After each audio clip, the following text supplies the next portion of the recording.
chaque pouvoir vient de Dieu. Voilà les formules que les dictateurs, les sanguinaires aiment souvent utiliser. Fils de catéchiste, Paul Biya aurait souhaité, bien évidemment, être Dieu sur terre.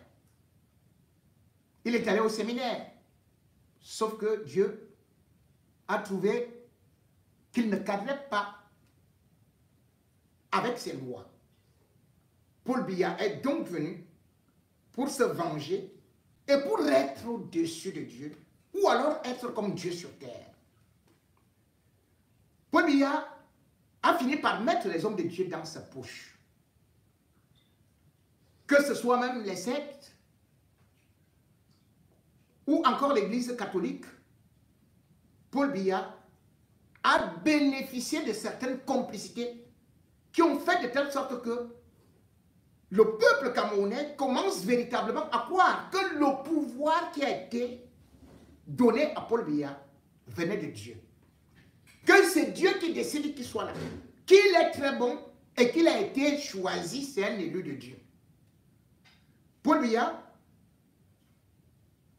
a utilisé également ses réseaux de sa verte jeunesse, dont Belling Mboutou. Belling Mboutou, donc, parvenait à manipuler l'Église, parvenait à séduire l'Église, les hommes de Dieu, en leur offrant des cantines de millions. À partir de cet instant, l'Église était déjà soumise. L'Église catholique était soumise au Dieu argent, au Dieu d'étoudie. Parce que Paul Biya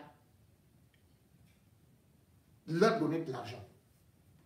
Et du coup, même à Yaoundé, pour être archevêque, il faut l'onction et la bénédiction d'étoudie.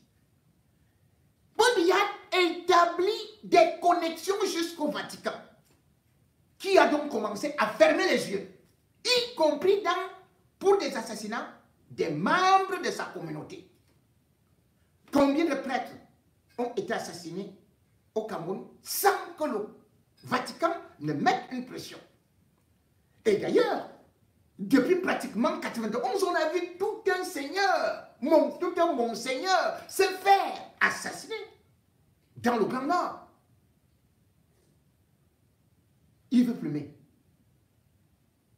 Le Vatican n'a pas obtenu jusqu'aujourd'hui justice ni réparation. Bien au contraire, dès que Paul Biya est arrivé au pouvoir, il a commencé à soumettre l'Église en organisant même la visite du pape en 1985. Jean-Paul II fut invité au Cameroun. Et d'ailleurs, c'est quelque chose d'extraordinaire. C'est lui qui est venu imposer les mains sur les petits démons là qui... C'est comme si on était parti réveiller la sorcellerie. En baptisant Brenda et Junior, au lieu de bénédiction, leurs cornes sont alors sortis vrais. 10 ans après, le même Jean-Paul II est revenu au Cameroun. A encore mis les bénédictions sur la famille présidentielle. Paul Biya au Vatican va manger la communion. Quand il y a une cérémonie au Vatican, Paul Biya est assis au premier rang. Au premier rang. Même pour la mort de Jean-Paul II, Paul Biya était au premier rang. En 2009, même chose. Paul Biya encore invite le pape. Les mêmes relations recommencent. Paul Biya contrôle l'Église jusqu'à contrôler le Vatican. Et la pan.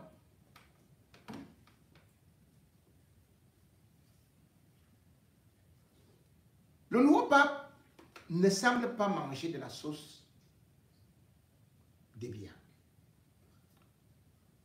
Le nouveau pape plutôt vouloir se détacher du régime de Yaoundé. Et avec raison, puisque l'assassinat de Monseigneur Bala a fait très mal au Vatican. Et les évêques ont commencé à parler. Monseigneur Cléda avait fait une sortie violente, virulente, pour dire que cet assassinat, que c'était un assassinat et non une noyade comme le gouvernement voulait le dire. Monseigneur Cléda, sur la lancée de Monseigneur Toumi,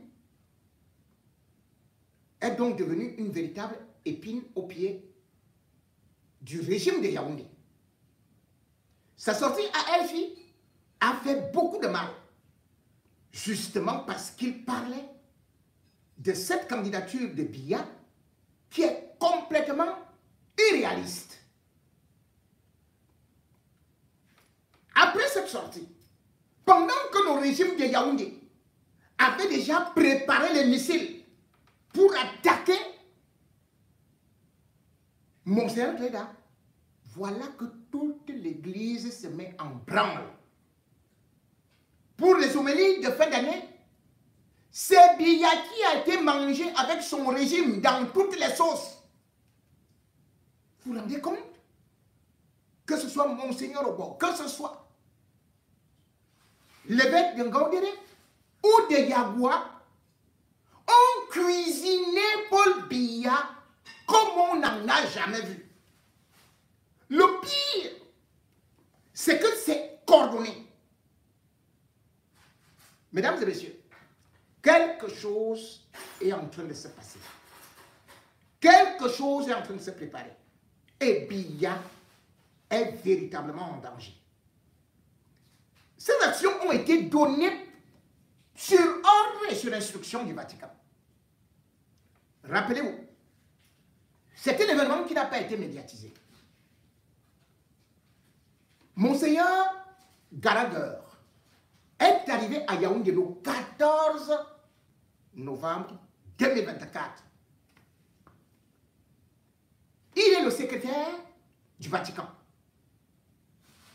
Et quand il arrive au Cameroun, il dit qu'il a le message du pape aux évêques.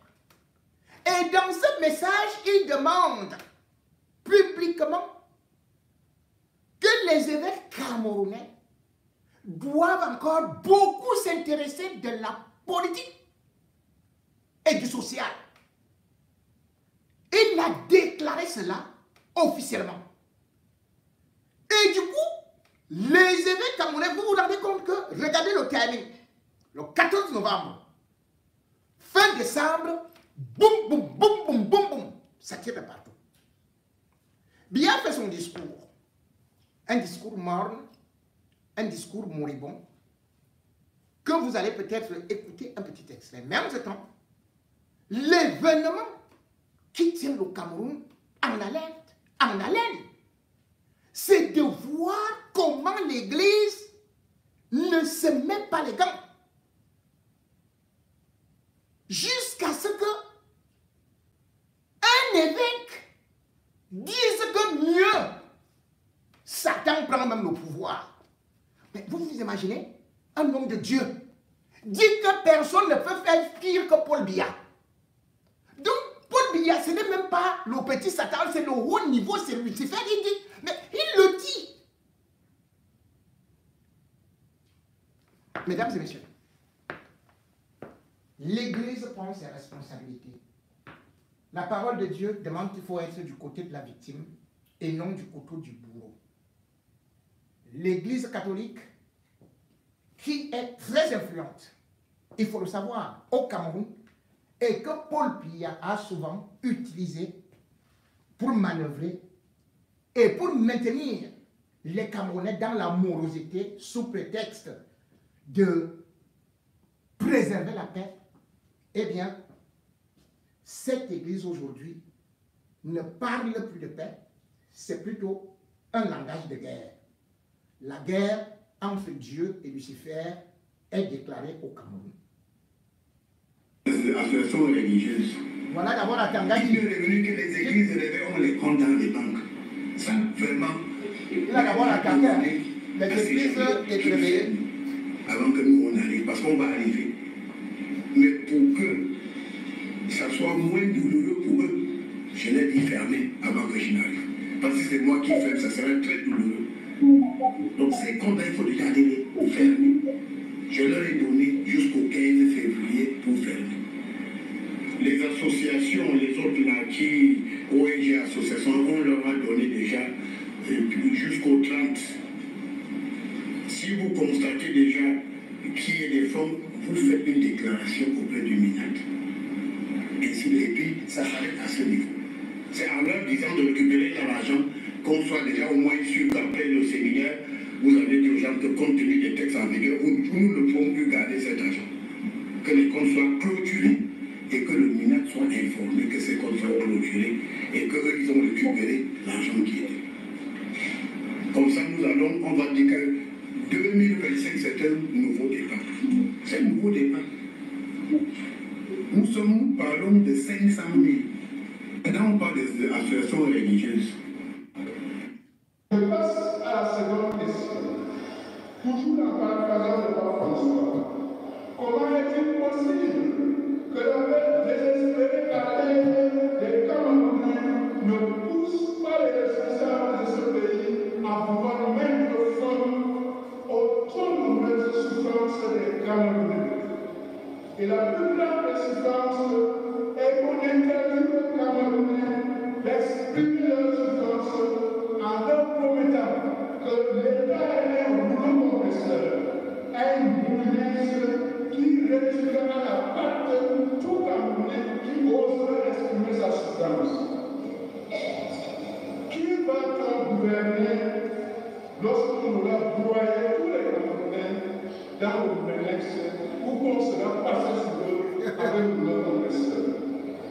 Comment peut-on promettre la mort à ceux qui nous demandent quel Dieu peut prendre le Cameroun? On ne va pas souffrir plus que ça encore. On a déjà souffert. Le pire ne viendra pas. Même le diable qu'il prenne d'abord le pouvoir au Cameroun et on verra après. Amen. Amen. Reprenez. Reprends mon Seigneur. On peut prendre le Cameroun. On ne va pas souffrir plus que ça encore. On a déjà souffert. Le pire ne viendra pas. Même le diable qu'il prenne d'abord le pouvoir au Cameroun et on verra après. Hein? Amen. Amen. C'est Monseigneur Yaouda Oulbo, évêque de Yagua. Reprenez. On a déjà souffert. Le pire ne viendra pas. Même le diable qu'il prenne d'abord le pouvoir au Cameroun et on verra après. Voilà. L'évêque remet le pouvoir au diable. Amen. Reviens, Monseigneur. Monseigneur ne parle pas. Dis-nous, viens. On peut prendre le Cameroun. On ne va pas souffrir plus que ça encore. On a déjà souffert. Le pire ne viendra pas. Même le diable qu'il prenne d'abord le pouvoir au Cameroun et on verra après. Oh Amen. Amen. Donc Paul lui est pire que le diable. Est-ce que vous entendez le message? Il revient un peu. Une dernière fois. Voilà, non, Monseigneur. Et voilà. merci d'avoir accepté l'invitation de RFI en ce jour chargé pour vous. Déjà, j'aimerais vous poser cette question. Quel message je reprends cette interview de Monseigneur Preda qui a lancé les hostilités. Où il y a tant de violence, il y a les conflits partout. Nous avons besoin de la paix. Et notre Seigneur Jésus-Christ est le prince de la paix. Vous évoquiez, Monseigneur, la violence. Justement, l'année qui s'achève au Cameroun a été marquée par des violences dans les deux provinces anglophones. Comment est-ce que vous réagissez à cela?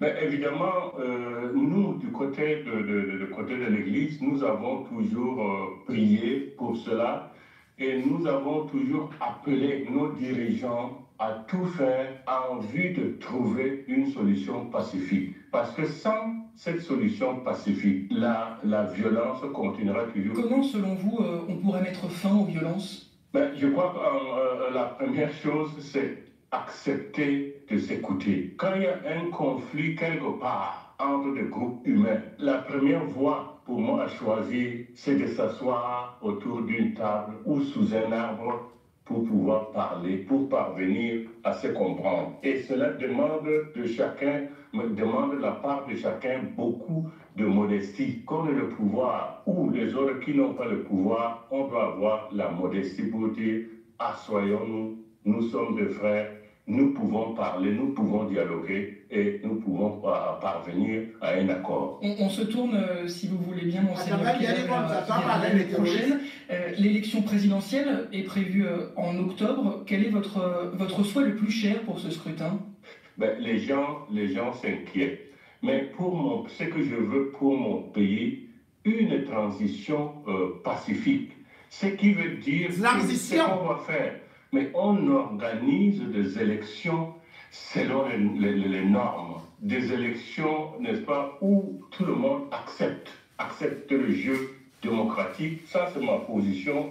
Si c'est lui qui gagne une élection de manière juste, mais c'est celui-là qui doit gouverner. Et c'est cela que je souhaite pour mon pays. Vous parliez d'inquiétudes, des inquiétudes, il y en a, notamment au sujet de la santé de Paul Biya. Il est aujourd'hui âgé de 92 ans et récemment, sa santé a fait l'objet de préoccupations. Est-ce que ce sont des préoccupations que vous partagez? Mais moi, je crois qu'il faut... Nous sommes des êtres humains. À un moment donné, nous quittons ce monde. Nous ne pouvons pas faire des miracles. Et voilà pourquoi je parle de la transition, n'est-ce pas? Que tout se passe bien et que maintenant, il y a des élections, mais qu'on se prépare, qu'on n'attende pas, qu'on soit surpris par quelque chose. Il y a justement, monseigneur Cléda, des hiérarques du parti de Paul Biya, le RDPC, qui l'appellent depuis des mois à se représenter pour cette élection présidentielle prévue en octobre 2025. Qu'est-ce que vous dites à ce propos? Je dirais tout simplement que cela n'est pas réaliste. Tout simplement, que cela n'est pas réaliste. Monseigneur Cléda, il y a actuellement plusieurs dizaines d'hommes politiques en prison. Ce n'est pas réaliste. Vous avez notamment l'ex-secrétaire général de la présidence, Marafa Hamidou Yahya, et plusieurs dizaines de cadres par l'Église de l'opposant Maurice Kamto. Qu'est-ce que cela vous inspire?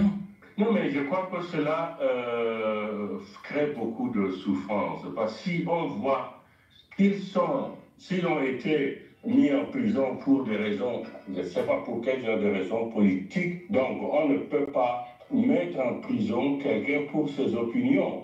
Si nous sommes en démocratie, chacun a le droit de s'exprimer. J'aimerais évoquer avec vous la disparition suspecte il y a 7 ans de monseigneur Benoît Bala, dont le corps sans vie avait été repêché dans les eaux d'un fleuve près de la ville de Bafia. Est-ce qu'aujourd'hui l'Église en sait plus sur les circonstances de sa mort? Absolument rien. Personne ne nous a rien dit. Évidemment, au niveau de la conférence, nous les évêques, nous avions porté plainte contre l'inconnu, puisqu'on ne connaît pas les assassins. Mais nous, on aurait voulu que la justice camerounaise nous aide, n'est-ce pas, à porter de la lumière sur cette affaire. Mais cela n'a pas prospéré et nous sommes à ce niveau-là. Une dernière question avant de vous quitter, monseigneur Cléda, et elle est très simple. Vers qui vont vos pensées particulièrement ce 25 décembre? Par tous ceux qui souffrent d'abord, vers les pauvres, ceux qui n'ont rien, ceux qui peinent aujourd'hui dans notre monde. Mais évidemment, je n'oublie personne. Mais ceux qui croient que la paix est possible, que une vie harmonieuse dans un pays est possible, je pense à tout cela et je prie pour que, n'est-ce pas, partout, qu'il y ait la paix partout. Et le message est passé. Merci beaucoup, monseigneur Cléda, d'avoir accepté l'invitation de RFI. Merci. Mesdames et messieurs, vous avez peut-être suivi la première intervention de monseigneur Emmanuel Abo, évêque de Ngandéré, mais le son n'était pas très clair. Mais voici ce qu'il disait. Comment est-il possible que l'appel désespéré des Camerounais ne pousse pas les responsables de ce pays à mettre fin aux souffrances des Camerounais? Et la plus grande des souffrances est qu'on interdit aux Camerounais d'exprimer leurs souffrances. Alors, la souffrance des Camerounais extrême, non seulement par des guerres, les violences avec les gens comme à Tanganji, Mais aussi, surtout, parce que ce régime n'accepte pas l'opposition. Mais là, dans cette déclaration, comme je le disais, de ces événements, c'est des déclarations groupées. Il faut qu'on soit clair dessus. Le Vatican ne peut pas laisser ces évêques s'exprimer comme ça. Cela veut dire que ça vient en amont, qu'il y a eu une autorisation, qu'il y a eu une direction. Comme je vous ai dit que le Vatican déjà envoyé son secrétaire, le pape a envoyé son secrétaire au Cameroun. Or, ce que vous savez, ce que vous ignorez peut-être, c'est que le Vatican est très important en ce qui concerne l'élection. 40% de Camerounais sont d'obédience catholique. Or, dans les églises, vous ne pouvez pas interdire des prises de position. Et là, ce ne sont pas des prises de position que, oh, allez, en paix et faites ceci. C'est qu'on va au front contre Biya. Monseigneur Cléda dit déjà que ce n'est pas réaliste. C'est-à-dire que Biya doit être hors compétition. Et quand vous regardez l'intervention de l'Église, eh bien, vous sentez que c'est une déclaration de guerre. Biya utilisait quelque chose, parce qu'il faut savoir que le Cameroun a des relations diplomatiques avec l'État du Vatican depuis 1966. Et Biya a peur d'une chose, que l'Église se mette contre lui. Or, aujourd'hui, le Cameroun a, sur 26 diocèses, 25 sont dirigés par les Camerounais. Et ils ont attaqué où? Dans le Grand Nord. Là, il y a le bétail électoral de Paul Biya. Donc, l'Église attaque d'abord là-bas. Et vous voyez comment est-ce que l'évêque de Ngandéré, l'évêque de Yaoua, boum, tous sortent. Parce qu'on sait pertinemment que si c'était à l'ouest, on allait dire, on allait récupérer comme les opposants, comme ils avaient fait contre Monseigneur Dormont. Donc c'est un match qui est bien serré. Pendant que l'Église, même le secrétaire d'État a dit, le pape a dit, qu'elle ne te présente pas. Voilà, Biya qui annonce sa candidature. Et regardez un petit peu. L'année 2025 qui commence s'annonce pleine de défis. Je ne doute pas un seul instant qu'en restant le peuple uni et soudé que nous avons toujours été, nous ne soyons en mesure de les relever. Oui, mes chers compatriotes, nous serons ensemble, comme par le passé, transformer ces défis en opportunités.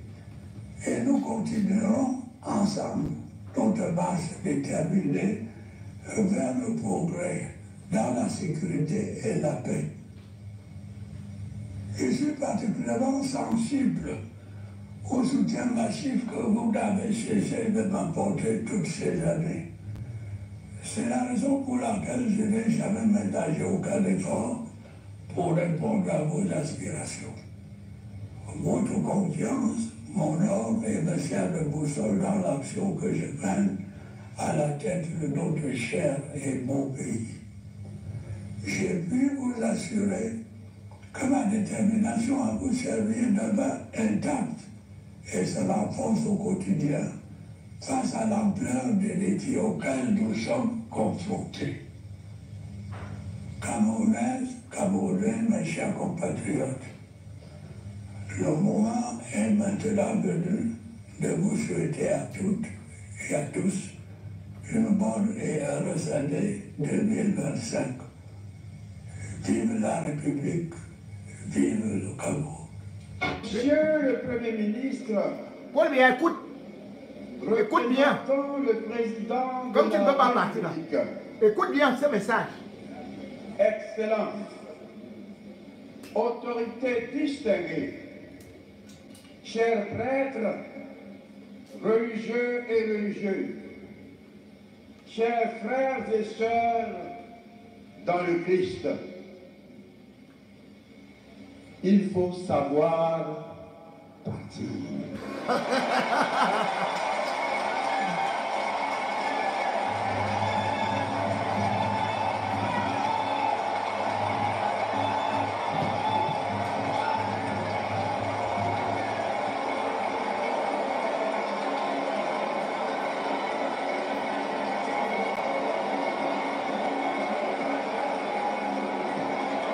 bien, est-ce que tu écoutes?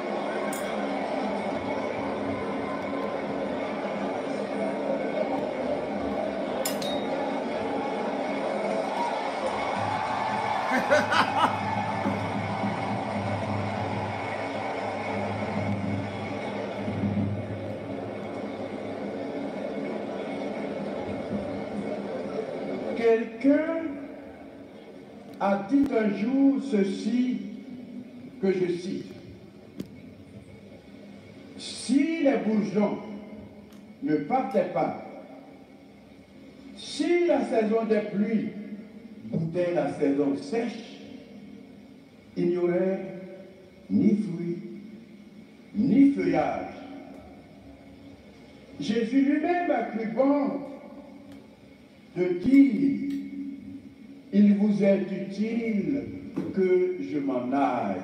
Voilà. Jésus-Christ lui-même.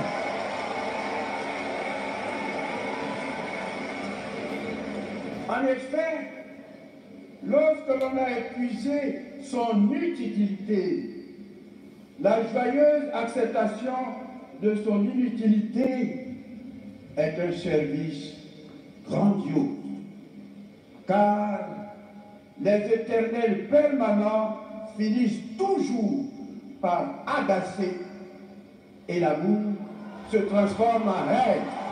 Voilà. Écoutez bien. Tout pouvoir vient de Dieu. Voilà Dieu qui dit qu'il faut partir au Paul Biya. Voilà alors le message de Dieu. Jésus-Christ. Il faut donc savoir partir.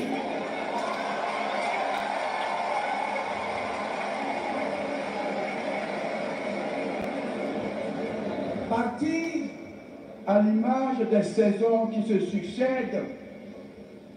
Partir pour faire la place à un autre, plus vigoureux, plus jeune, plus seul, mais pas moins dépourvu de qualité, qui ne demande qu'à être mise au service de tous. Partir finalement afin que l'on puisse lui aussi éprouver et offrir son utilité. Partir pour ne pas agacer, pour ne pas que l'amour se transforme en haine.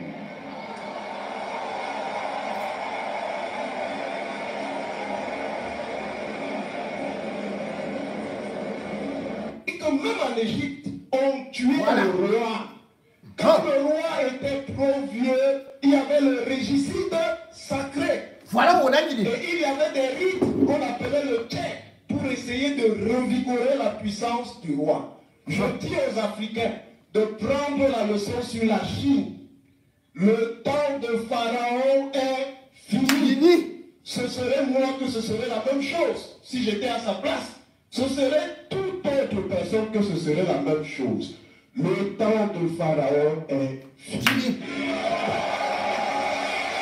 L'autorité politique, même en Égypte, Pharaon, tout en étant roi sacré, ne pouvait pas instrumentaliser la classe des sémous, des prêtres savants. La deuxième raison pour laquelle nous ne pouvions pas soutenir, c'est que nous sommes contre le gouvernement perpétuel. Le gouvernement perpétuel, c'est le grand poison de l'Afrique.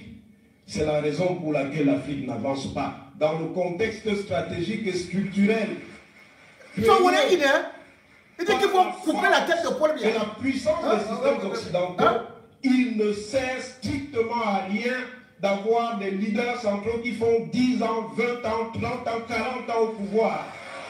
Qu'ils soient. En quoi donc les universitaires se distingueraient-ils de l'ordinaire militant du RDPC? Le soutien à un champion politique consistait simplement à se mettre dans une posture de déférence et de révérence. Même à soutenir M. Paul Biya, président de la République, président du RDPC, je crois qu'une démarche beaucoup plus solide. Et quand on passe à l'état président, c'est toujours dangereux pour la collectivité. en le disant. On n'a pas besoin d'être l'ennemi de Paul Biya. On n'a pas besoin d'être dans un acte d'irrespect vis-à-vis de Paul Biya. Ce serait moi que ce serait la même chose. Si j'étais à sa place, ce serait toute autre personne que ce serait la même chose. Le temps des pharaons est fini. Même s'ils étaient sacrés, tout est terminé. Mesdames et messieurs, au regard de ce que l'Église catholique fait,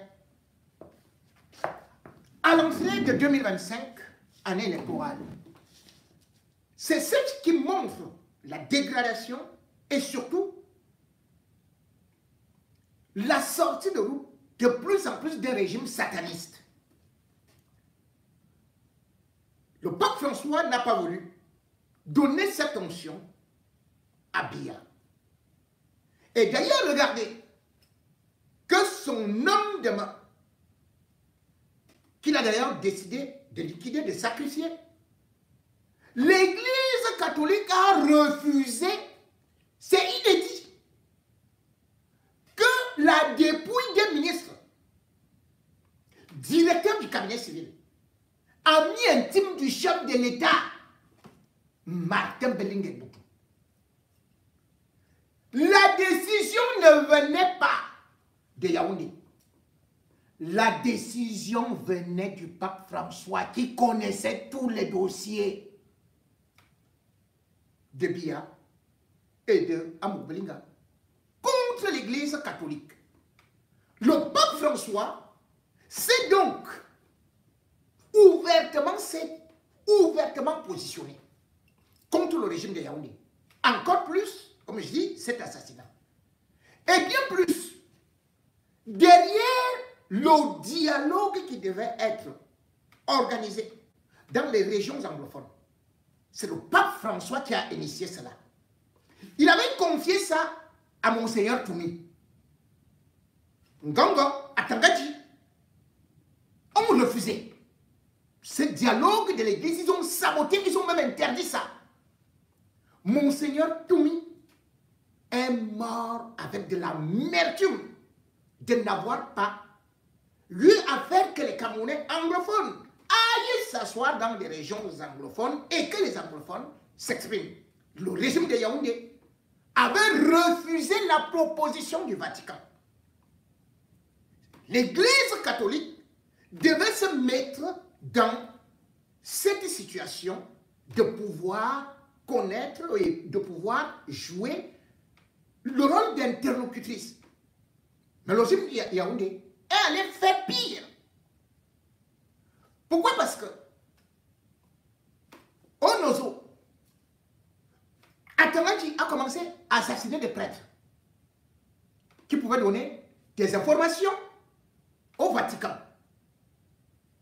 Plusieurs assassinats ont été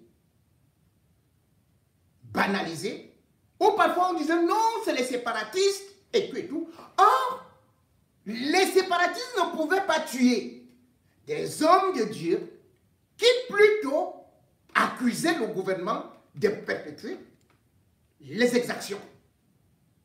Deuxième des choses donc, ou troisième des choses, au-delà de ça, il faut savoir que les évêques du Nozo avaient fait une sortie pour décrier non seulement la violence dans des régions, mais les kidnappings, mais aussi le harcèlement qu'ils subissaient. Tout cela allait au Vatican. Le Vatican est un État. Un État très puissant. C'est-à-dire qu'ils n'ont pas une armée, mais ils ont un réseau diplomatique qui est hors norme. Et au-delà de ça, ils s'adressent directement aux populations. Or, aujourd'hui, il faut savoir que comment est-ce que Biya a voulu toujours avoir de bonnes relations avec le pape et mettre les évêques et autres qui étaient des relais dans leur poche. Eh bien, en 2014 d'ailleurs, ils ont signé un autre protocole d'État, c'est-à-dire pour reconnaître de façon un peu plus encore avancé le rôle de l'Église catholique au Cameroun. Atangandji, lui, il est parti provoquer d'abord les églises éveillées. Parce que je vous ai dit que l'objectif, c'est que les églises éveillées, selon Atangandji et selon les rapports, c'est qu'il y a de la contestation là-bas. Puisqu'on dit par exemple les protestants et tout, c'est pour protester. C'est comme les Martin Luther King et tout. Ils se disaient que, et ils ont l'église catholique dans les poches, oubliant que l'église catholique a déjà eu à se retourner.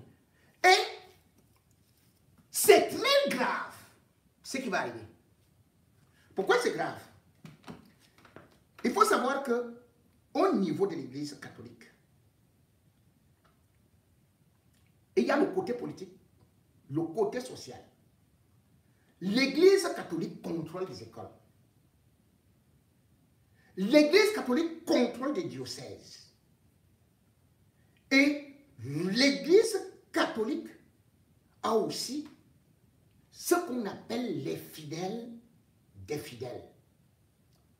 L'église catholique n'est donc pas une petite entité qu'on peut balayer d'un revers de la main.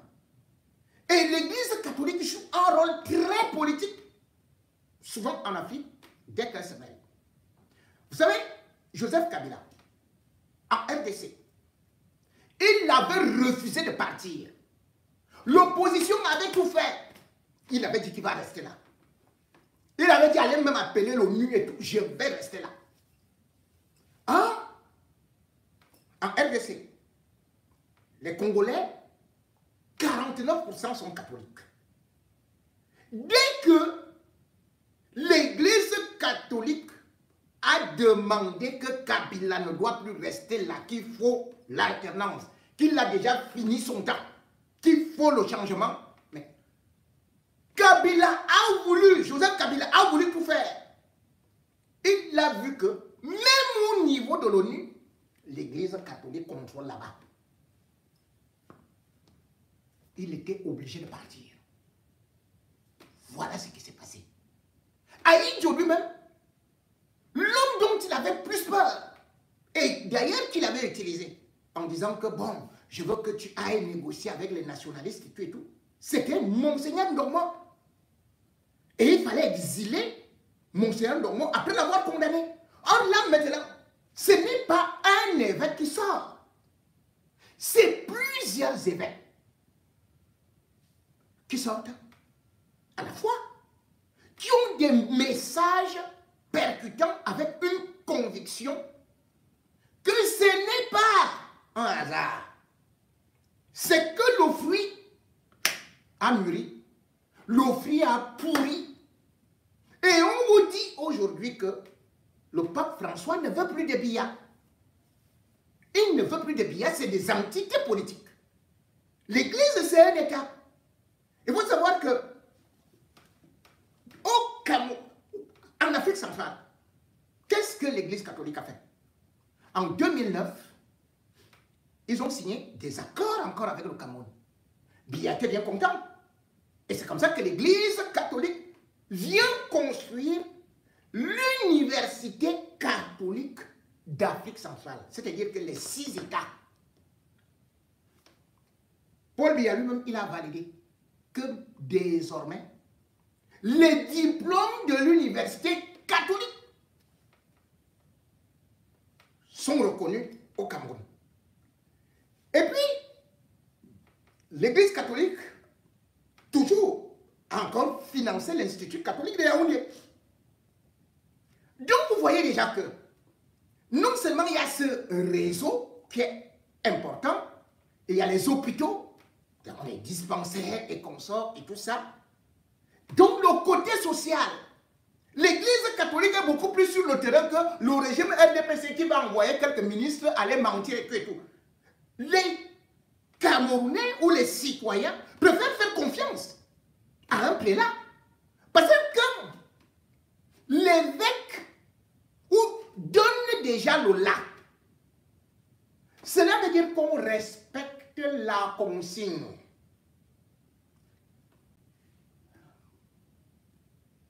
Le prêtre, il va dire exactement la même chose. Parce que ça vient directement du Vatican.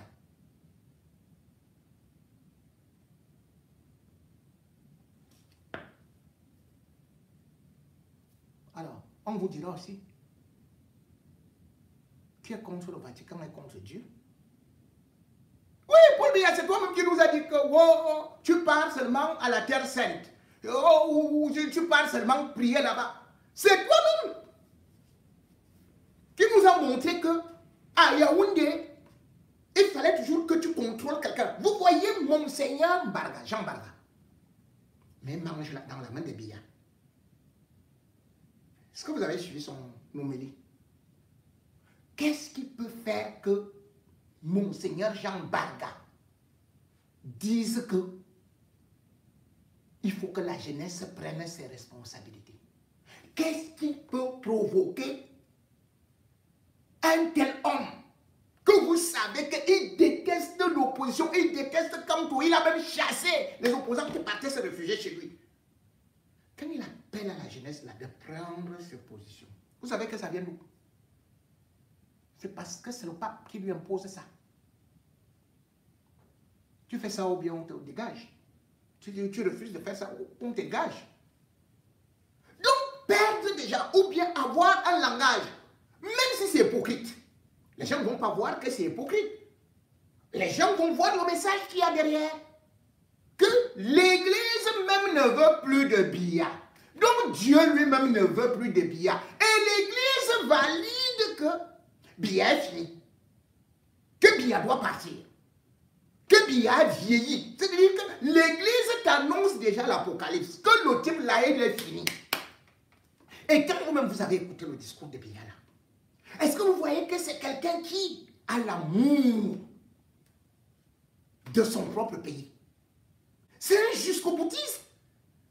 Quelqu'un qui est pas...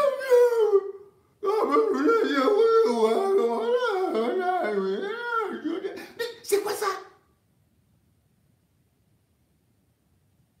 Donc, l'Église a compris qu'en réalité, Biya veut créer le chaos. Parce que cela est arrivé avec Houphouët-Boigny en Côte d'Ivoire, qui aurait une guerre civile, qu'il a refusé de négocier. Il refuse la paix. Il ne fait que faire la guerre. L'Église, tout ce qu'elle a voulu entreprendre, Biya a bloqué. Biya a jonglé. Biya a trouvé des prétextes et tout. Parce que Biya était convaincu qu'il suffit d'acheter tel et d'acheter tel. Sauf que Biya a oublié aussi. Il avait un pacte avec Bellingue Boutou. Et quand Martin Bellingue Boutou est cité avec insistance dans l'assassinat de Monseigneur Benoît Bala, Biya se débarrasse de lui. Martin Bellingue avait couru vers le Cameroun. Mais il était arrivé parce qu'il avait raté l'avion. Il y avait des problèmes au niveau comment est-ce que je peux dire, il y avait des problèmes au niveau je peux dire, du climat, de la... Bref, le temps n'était pas clément. Et c'est comme ça que l'avion n'avait pas eu à venir. Parce que Bellingue ne comprenait pas que c'est Biya qui peut me lâcher. Et puis, Bellingue Boutou, avant de mourir, avait dit ce que j'ai fait pour ce monsieur. Ce que j'ai été contraint de faire. Il m'a jeté en enfer alors que je faisais ça pour son pouvoir.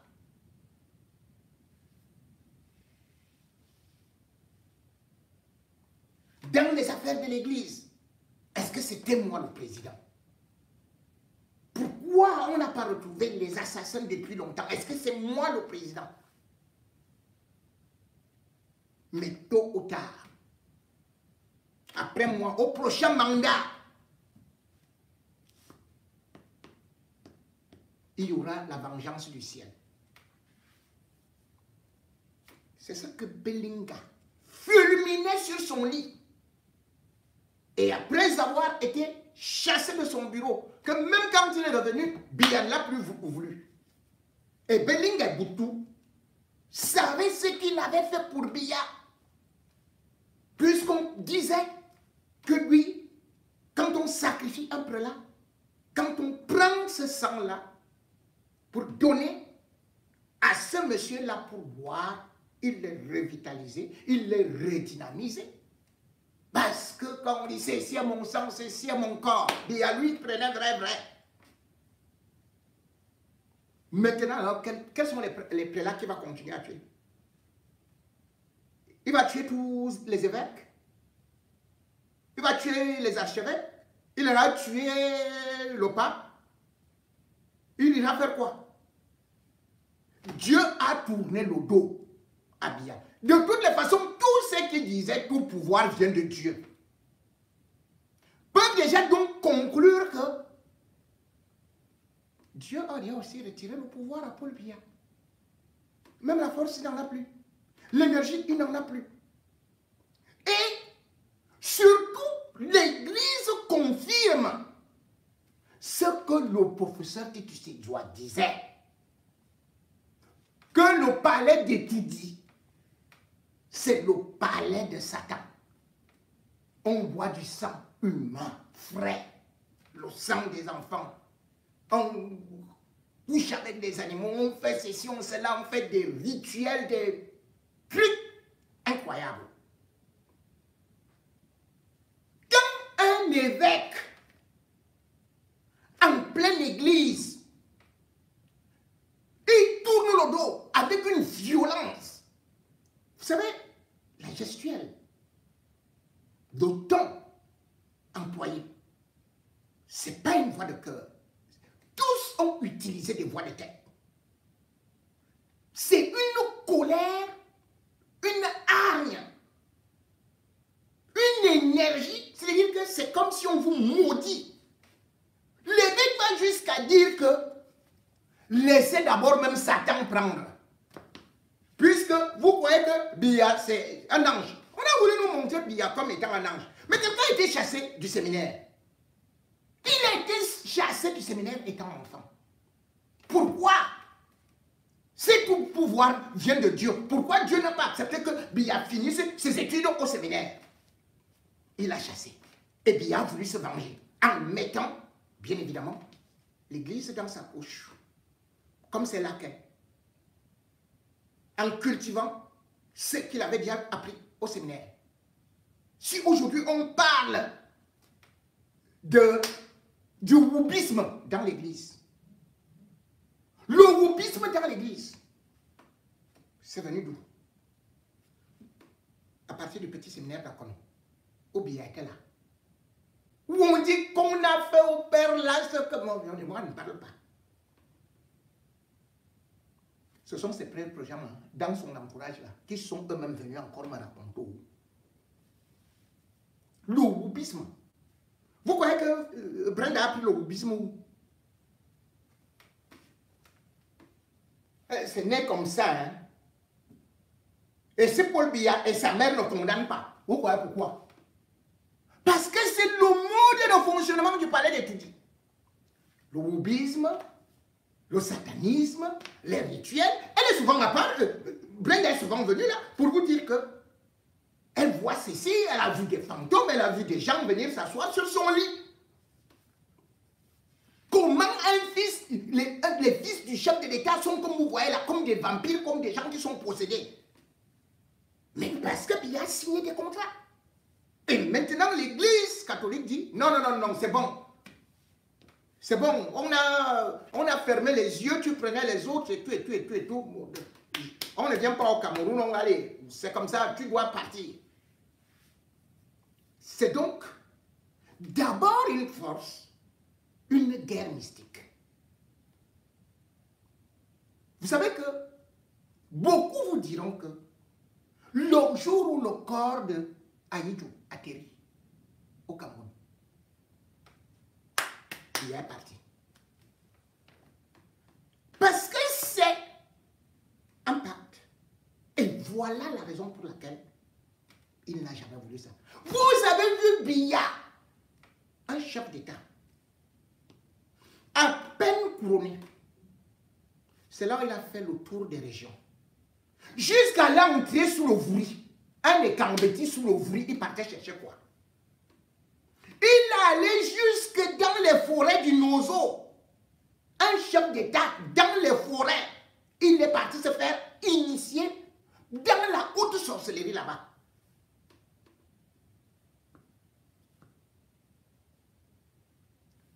Et du coup, on vous dit que l'eau de la Sanaga, c'est là-bas où on va jeter les excréments du palais. Et c'est là-bas où on va aussi jeter les cadavres qui ont été dépouillés de ceci et cela. On jette. Et que souvent cette eau, alors mon Dieu, des Camerounais, ce n'est pas l'alcool qui rend les Camerounais bêtes. Hein. On vous dit que c'est nos eaux souillées. Parce que il y a des rituels qui sont faits là. Rappelez-vous qu'en 2018, pour gagner l'élection présidentielle, qu'est-ce que Biya avait fait comme sacrifice? Aussi. Un type est venu au Cameroun. On l'appelait Sanguinito, de l'ordre de Malte. Il s'est enfermé avec Biya à Etiti. Et puis ils sont allés en Bomaka. Qu'est-ce que Sanguinito de l'ordre de Malte partait faire en Bomaka? Ils ont fait des rituels là-bas à Mof. Le gars est rentré. Paul Biya a tout pris, ce qu'il avait. Paul Biya lui a fait des choses qu'elle ne veut pas dire ici. Parce que je crois qu'il y a des âmes sensibles. Sanguinito, n'est-ce pas qu'il est parti mourir?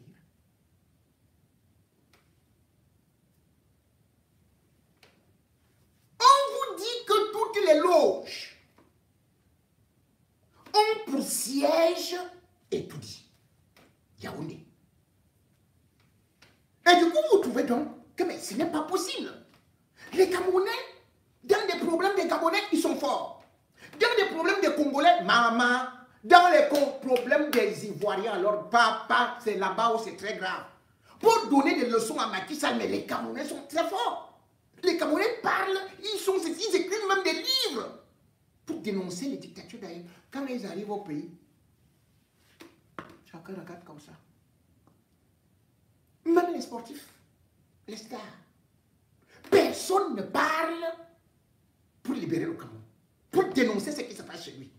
C'est-à-dire que même ceux qui sont à l'abri du besoin, comme les Yannick Noir dénonce tout ici. Et il te critique même Sarkozy, il est prêt même à aller gifler Sarkozy. Et il arrive devant Biya, il est pieds nus, il reste comme ça, il dit oui, il s'incline. Quand il salue un président d'une grande puissance, Yannick Noir, elle torche comme ça là. Quand il arrive devant Biya, Yannick Noir se plie jusqu'à ce que sa tête peut m'aller jusqu'au sol. Parce que Biya fonctionnait avec la sorcellerie pour dominer les Camerounais. Avec la magie noire. Et pour avoir encore beaucoup plus de puissance, il prenait donc des évêques avec lui, Martin Belling et Boutou, pour faire des choses que vous ne pouvez même pas imaginer. Et du coup, le houbisme, le recto verso, était devenu le mode d'emploi non seulement des séminaires, des petits séminaires, des grands séminaires, au palais présidentiel. Et quand Monseigneur Benoît Bala a voulu dénoncer, on a dit, oh non, non, il risque de nous abuser, non, non, notre réseau et tout. Allez, on arrête. Aujourd'hui, le Vatican, ou plutôt le pape, n'a pas eu à donner d'autres choses parce que c'est comme une ligne éditoriale.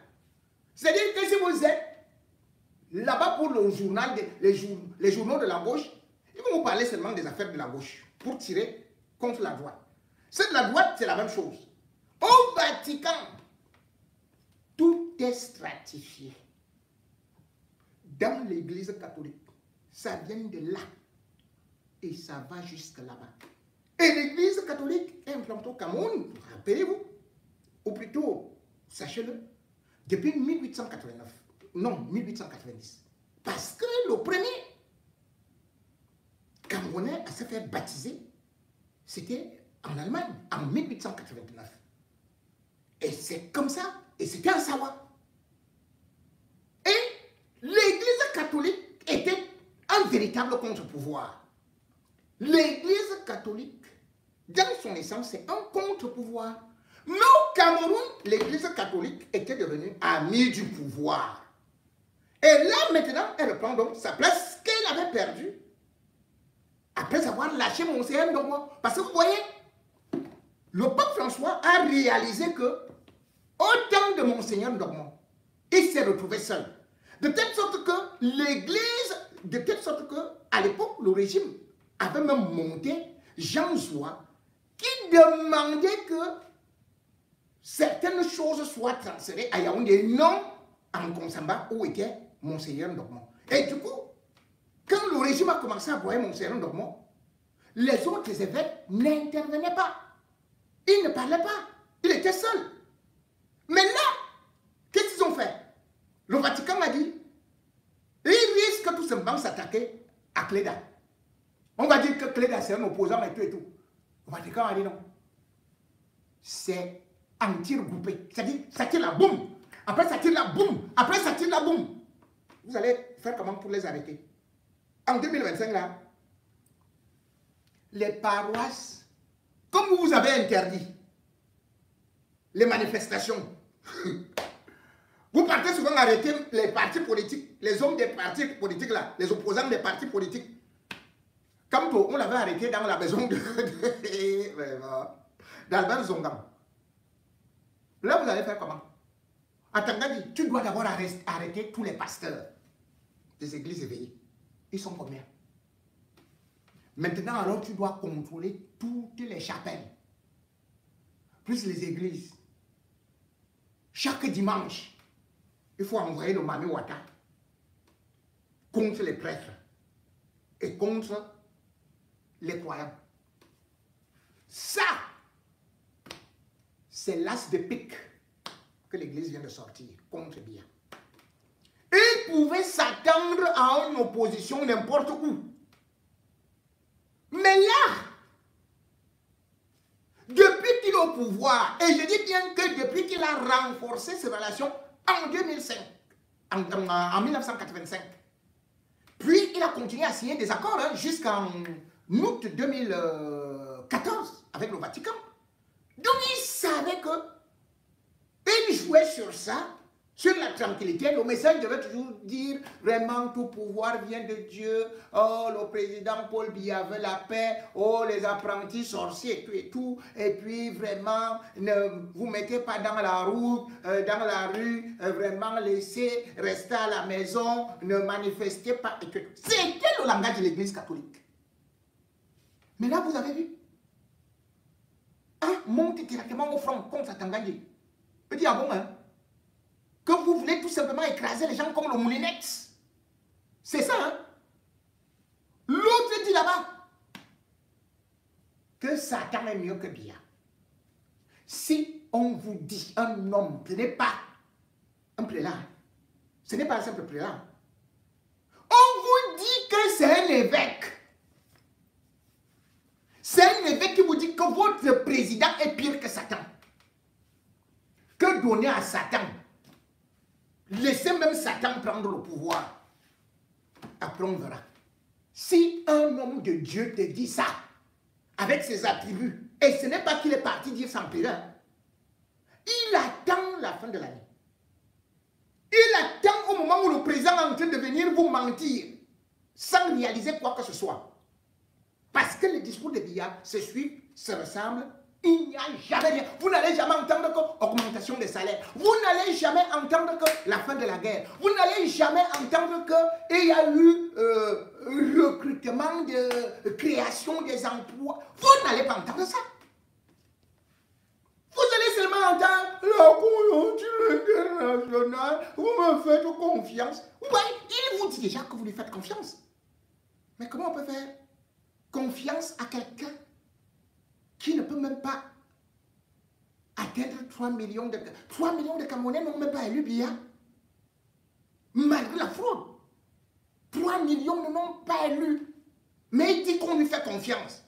Il vous fait croire que vous lui faites confiance. Donc il est prêt. Il dit, je suis prêt à continuer, à ne pas vous décevoir. Alors que le Vatican, il a bien suivi le 25 ans. Monseigneur qui lui a dit, c'est un risque.